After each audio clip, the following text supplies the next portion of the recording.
Hey guys, SliceablePaper here, and we're going to be taking a look at the next group of cards from the Knights of the Frozen Throne card set. Before we start, I know I did say yesterday that this was going to be a little shorter video.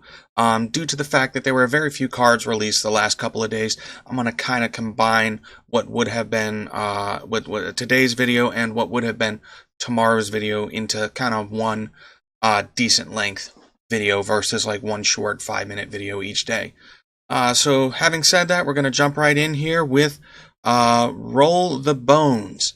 It's a rogue spell, draws a card. If it has Death Rattle, cast this spell again. So it's very similar to previous card, Wrathion, from the Mean Streets of Gadgetzan set. Wrathion kind of drew cards until you didn't draw a dragon. This draws Death Rattles until you don't draw a Death Rattle. Again, the problem with Wrathion and the problem with this card is kind of the same. If you build a deck that has just dragons or just death rattles, you kind of draw like everything and overdraw your hand, mill yourself, and get rid of your deck at the same time. Because of that, I think using this card, you're going to want kind of a max of maybe 10 to 15 death rattle cards in your deck. To kind of prevent that overdrawing from occurring. You need to draw, I think to get value off of this card, you need to draw at least 2. 1 draw is okay, but 2 draw is going to be kind of the sweet spot, and any more than that is just going to be icing on the cake. In Rogue, this card is not too bad. I'm glad they put it in Rogue. Just because Rogue just generally kind of wants to draw cards, draw into their combos, draw into their finishers. In Rogue, you get pretty good death rattles. You get like Zero, Blood Mage Thalnos. You even get your Jade Swarmers, your Aya if you're running a Jade deck, your Sherazins if you're running like a Sherazin type deck, Undercity Huckster if you're running like a kind of a thieving kind of deck. I think this card is going to be just okay in Arena, just based off the card draw. Even if it is 1 card, if you top deck this, you get another chance at drawing a decent card. And, you know, on occasion, you'll get an extra draw or 2 off this card. So I think in Arena, it's going to be okay. Alright, this is the card I've been looking forward to. It's Skulking Geist. It's a 6 mana 4/6 that destroys all 1-cost spells in both hands and both decks. So both your opponent and your own hands and deck 1-cost spells get destroyed. Ideally, you're going to want to run this in a deck where you do not have any 1-cost spells. And your opponent is most likely going to have them.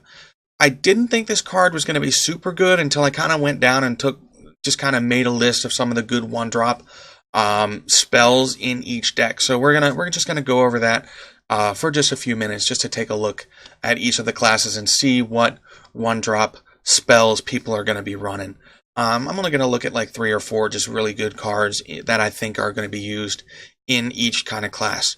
Alright, so the first thing is going to be all quests for every class. All quests are 1-drop cards. If for some reason your opponent has not played their quest by turn 6, and I don't know anybody that wouldn't, but if for some reason they haven't played it by turn 6, this card is going to destroy their game plan. It's just going to absolutely wreck it. In Warlocks, your 1-drop spells, you're going to be getting rid of their Mortal Coils, their Soul Fires. They're kind of a little bit of extra card draw for them, and they're kind of a extra damage removal card you'll get rid of. For mages, they're running, you know, Arcane Missiles, Mirror Images, Priests, you got your Power Word Shields, your Inner Fires, Paladins. All Paladins secrets are 1-cost cards, and even like if you're running like if you're playing against like a hand buff Paladin, they may even be running Smuggler's Run, which is a 1-cost card that buffs all minions in your hand by +1/+1. Druids, this is going to be huge against Druids. Jade Idol, it completely destroys every single Jade Idol in their hand and in their deck, so it gets rid of all of them. Destroys their Earthen Scales, destroys your Mark of the Lotuses. So even against like even a token Druid, this kind of fights against here. Rogue, it gets rid of their cold bloods. Shamans, their lightning bolts, their revolves. Warriors, whirlwinds, upgrades, shield slams, blood to Ichor. Hunters, their stampedes, their arcane shots, their hunter's mark. This is an extremely good card, especially in Constructed, especially if you're running up against OTK priests, your Jade Druids, and your Control Warriors. This completely destroys, like Control Warriors' removal game plan. This completely removes Jade Druid, destroys Jade Druid. This destroys, like, that silence OTK priest. Their inner fire, they aren't able to play that. They aren't able to finish up their combo and kill you in one hit. So this is an excellent card in Constructed. In Arena, this is not a very good card. It's an okay card, but I think you're going to want to play other 6-drops. The problem with this is it's very understated for a 6-drop in Arena, so you want to get that effect off. You really need to get value off this card in Arena. You need to be careful not to kill your own stuff. I would draft this like at the end of the game if you're given like a bunch of epics to choose from and you haven't drafted any 1-drop spells. You want to get this card. Maybe draft it like if you're playing like a lower tier class against like Warlock or against like Priest where they need those power word shields, and you play this against those and kind of remove some of their tools. But it's not like a game breaker like it is in Constructed. Shadow Ascendant.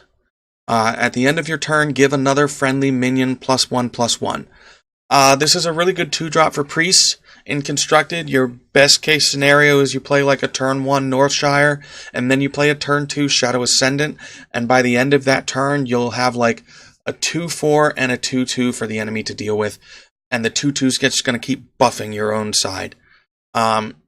And Priest, as always in Arena, is kind of in need of some good 2-drops. So this card is going to be really good in Arena, especially since it's a common, and especially since it's going to get that set drop or that set bonus.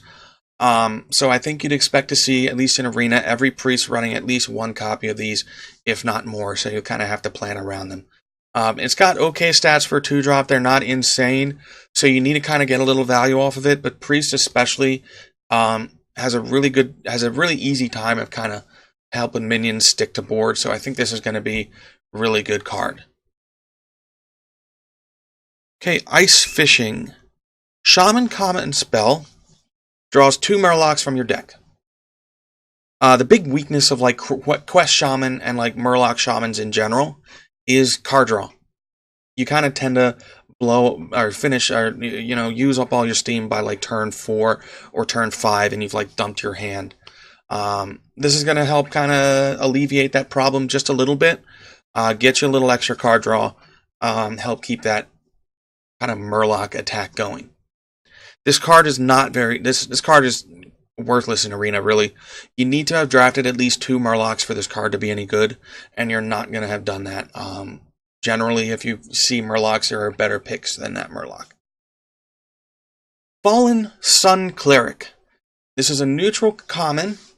2 mana, 2/1, give a friendly minion +1/+1. This is very similar to Shattered Sun Cleric, which was a 3-cost 3/2 that gave a friendly minion +1/+1. It's a 1 mana fewer, so you get 1/1 fewer stats for the same effect, and you can play it a turn earlier. This card is not going to be used in Constructed at all. I think it's too weak to be used in Constructed. And in Arena, it's very weak as well because of that 1-cost health. It just dies to enemy hero powers and all 1-drops pretty much. So I don't think this card is very good at all. If you want that +1/+1 effect, you're going to be running Shattered Sun versus the Fallen Sun Cleric. Drakari Defender. Shaman common. 2/8 with taunt and an overload of 3. This is a card that kind of allows Shaman to slow the game down a little bit.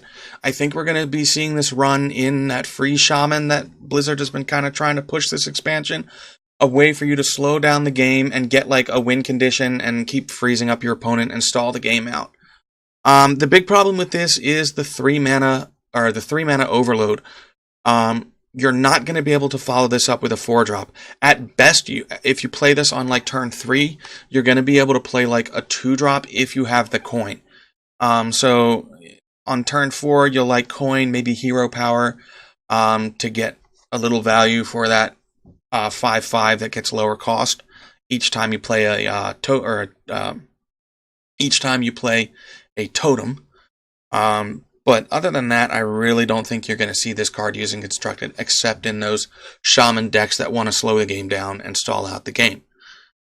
This is an okay card in Arena. It's got really good stats, but I think the overload is a little too much for it to be really good. You don't want to plonk this down on turn 3, because you want to keep tempoing out each turn. So if you play this on turn 3, you're not going to be able to play a 4-drop. Like I said, at best, you'll be able to play a 2-drop after this. I think this is a card you want to play on, like, turn 4 or turn 5 off curve. But since Arena is so tempo-oriented and curve-oriented, so much more than Constructed, I don't think you're going to see this card played a lot. You may see some Shamans running it, especially since it's a common, and it gets that set bonus, but I think that Shamans will be picking better cards than this. Acolyte of Agony. 3 mana, 3/3 with lifesteal for Priest. It's a solid card. Priest always needs heals, especially Control Priest, who wants to last into the late game. The big problem I have with this card is it trades down with a lot of 2-drops. I think this card is a lot better if it had 4 health, not 3. As it stands, you're really only going to get maybe 1 or 2 trades off of this card. And I think that's, decent value off of it. I think to get huge value off of this, you want to play it with health boosting cards like Power Word Shield, like Divine Spirit. I think this is a very good card in Arena. It helps Priest survive into late game.